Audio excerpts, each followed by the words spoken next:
Yep, just another cisgender heterosexual male who saw Barbie. There's nothing weird about that. It's not weird at all. Actually, it's not, because everyone and their mother's going to see this thing.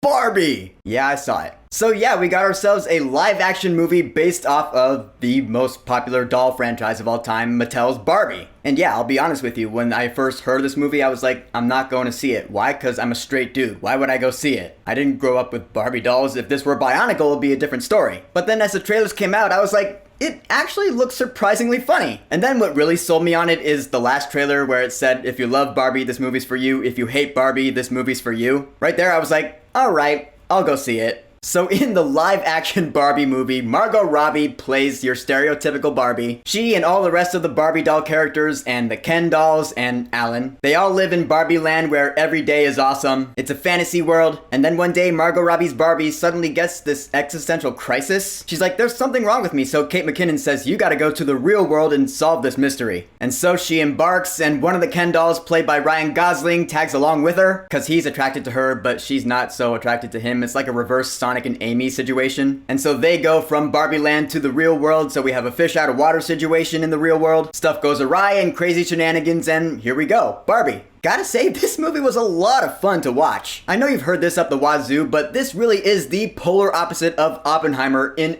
every way, shape, and form. It's colorful, it's vibrant, it's easy to follow. And yeah, of course, you've heard about it by now. There is a really strong feminist social message in this movie. I'll get to that. But first, the characters, as per usual with me in my reviews. Margot Robbie, who I call this generation's Marilyn Monroe, it really is like no wonder that she was cast as Barbie. I'm sure Greta Gerwig, who directed this, didn't think twice about the casting. With who Margot Robbie is, just plain who she is, there are a lot of roles that she is just destined to play. Harley Quinn was one of them, Barbie's another. And yeah, she's fantastic as Barbie. And I love the character arc she goes through with this whole existential crisis. It's funny and it's meaningful. Double whammy. And then there's Ryan Gosling as Ken, who upon getting to the real world has his own story arc that he goes through, which does tie in and have a big part to do with this movie's really strong social message. To the point where I was like, okay, Gerwig, I get it, you're coming on a bit strong now. But that being said, Ryan Gosling, I can tell he had a blast playing Ken. This is the most expression and emotion I've seen out of his acting in a while, like at least since La La Land. Which is funny I mentioned that because you know how he sings in that movie?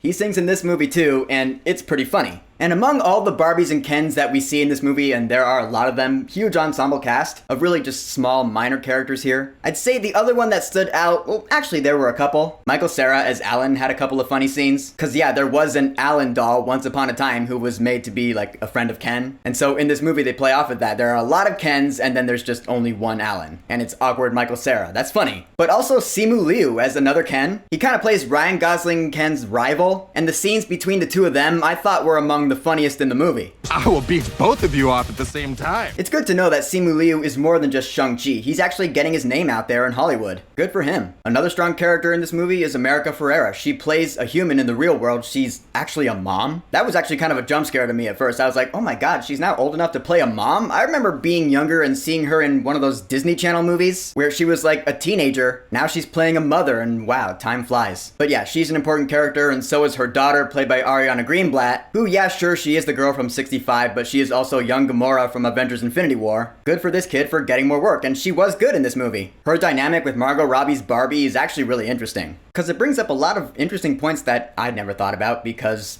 I don't fuck with Barbie. And this is where the really heavy-handed social message comes in. Because this point was brought up. These Barbie dolls were invented in the late 50s, and they were perceived in a few different ways. For some people, they were really like inspiring. You're like, yeah, women can be like that. Because Barbie is so perfect. She's a doctor, she's a lawyer, she's a Nobel Prize winner. Women can do that. They can do anything they set their mind to. But then there's another way they were perceived that I never even thought about, which is this is everything women can't do because of this anti-feminist society that we supposedly live in, where men look down on women. They're like, no, we are superior, and I don't agree with that at all. No, I'm a feminist. I'll say it loud and proud. And so this conversation that this movie wants to have about feminism and how the Barbie franchise connects to that, that is actually something that's really interesting and I'd never thought of it before. So at first I was like, all right, cool, that's really interesting. But then the movie kept going with the message to the point where, like I said, I was like, all right, you're coming on a bit strong, I get it. And eventually it got to the point where I was like, okay, you know what?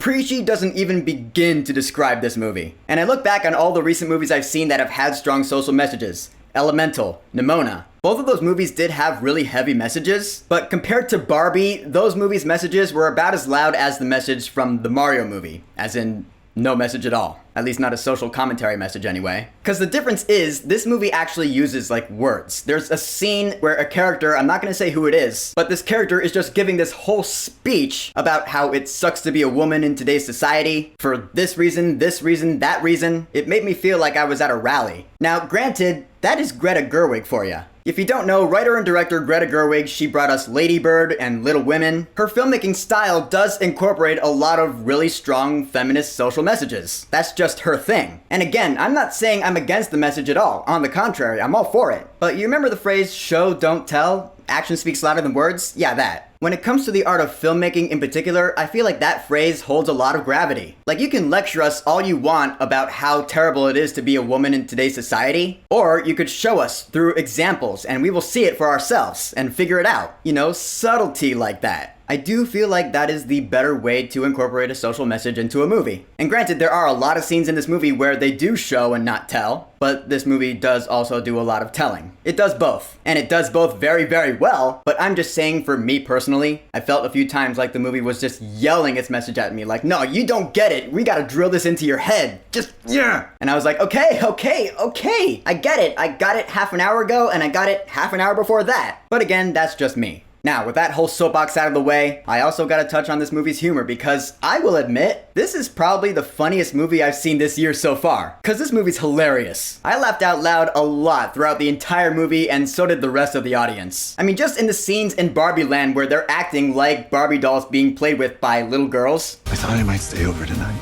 Why? Because we're girlfriend-boyfriend. To do what?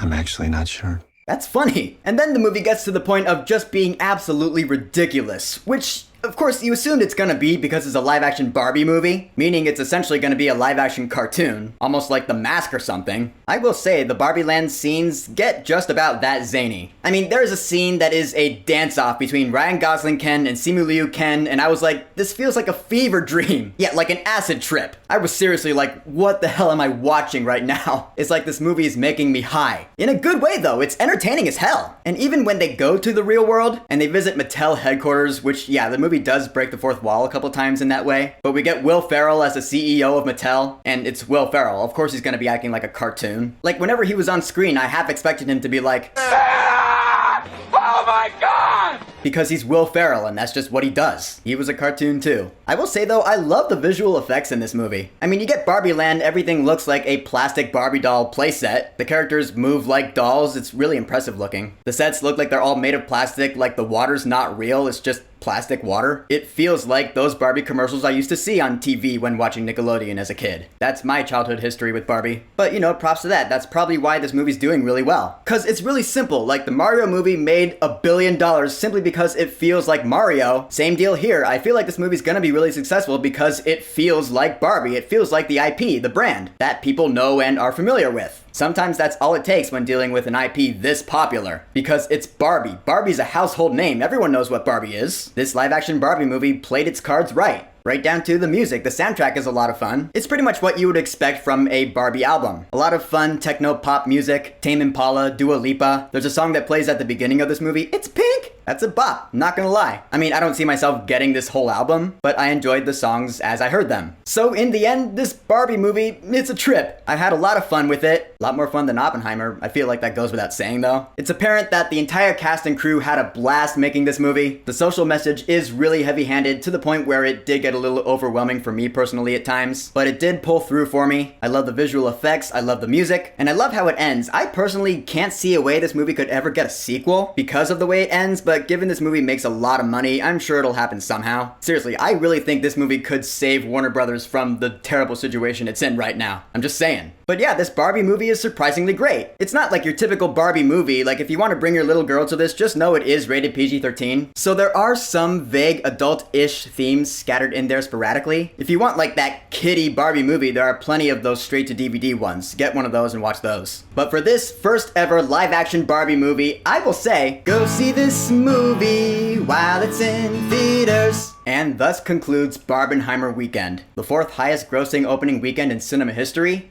Not bad, guys. Not bad at all. So, the live action Barbie movie, have you seen it yet? What are your thoughts on it? And what's your history with Barbie? I'm curious. Whatever you got, go ahead and leave a comment. And of course, thank you for subscribing. Peace!